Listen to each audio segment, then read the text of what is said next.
Bonjour, j'ai participé à la tournée de l'association Alliance Vita qui s'est déroulée pendant tout le printemps dans une douzaine de villes sur le thème « La vie vaut la peine ». Ces 5 mots disent la conviction forte que nous avons choisi de partager et de tester, quitte à la mettre à l'épreuve. Nous voilà donc débarquant sur une place de centre-ville pour aborder les passants. Je précise qu'à Chambéry, une pluie battante nous a forcés à ne dresser qu'un stand minimum. Raison de plus pour engager la conversation sous nos parapluies.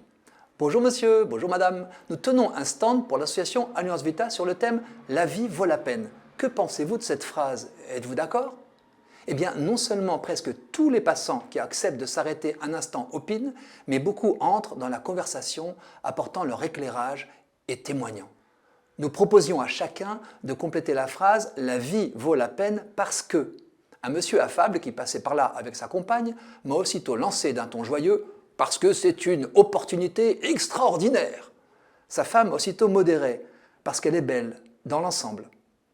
Nul angélisme en effet dans ce recueil d'avis. Une dame élégante et énergique a commencé à affirmer « il faut se bouger, en vouloir. Moi je voyage, je rencontre des gens, je ne comprends pas ceux qui se laissent aller ». Je lui ai dit « oui, mais tout de même des personnes ont de grandes peines. Son ton a changé. « Oh oui, je suis veuve ». Et sa voix s'est étranglée.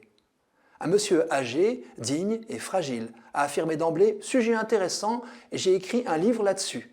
C'était, m'a-t-il expliqué, à compte d'auteur pour dire à ses proches ce qu'il pensait de la vie. Il a ajouté « vous savez, que je meure dans 10 jours ou que je sois mort la semaine dernière, peu importe ». J'ai rétorqué « non, si vous étiez mort la semaine dernière, nous ne nous serions pas rencontrés ». Il a souri. J'ai pu lui confier ce qui s'était passé de beau avec mon père dans la phase la plus fragile de sa vie en termes de relations. Et le vieux monsieur de renchérir « avec ma femme, j'ai vécu la même chose ».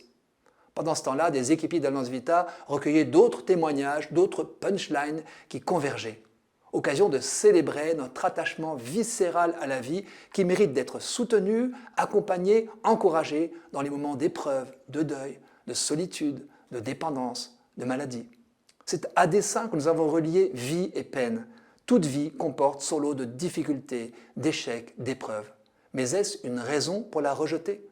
Dans son essai « La vie en bleu », le philosophe Martin Stephens affirme « Quoi qu'on en pense d'ordinaire, il n'y a qu'un danger, s'épargner la souffrance de vivre, la souffrance propre à toute vie. » À entendre les Français, la valeur de la vie des personnes fragiles relève presque du consensus.